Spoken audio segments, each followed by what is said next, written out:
New at 5, we spoke with the Appleton police chief for the first time since she announced her retirement. Chief Polly Olson has served her community for 26 years, becoming the first woman to ever be the city's police chief along the way. She says public safety can be a huge time commitment, and right now she wants to spend more time with her family, especially as she's about to become a grandmother in the next few weeks. Chief Olson says she didn't always see herself becoming a police officer. She actually graduated college with a degree in biology and initially worked at the Allegheny County Coroner's Office. Through some connections there, though, she was able to go on a ride-along with Appleton Police, which quickly fueled a desire to get into public safety. Chief Olson started in 2001 as a patrol officer, moving up through the ranks throughout her career, eventually earning the top position at the department back in 2023. She says she's grateful for both the experience and the people she met along the way.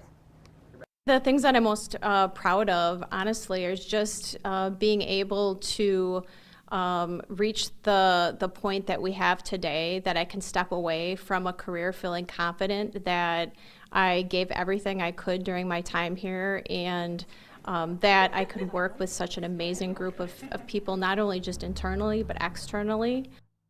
Chief Olson is expected to stay in her position through January 4th of 2027, while Appleton's Police and Fire Commission works to select her successor. You'll hear more from Chief Olson reflecting on her career with Appleton Police tonight on Action 2 News at 10.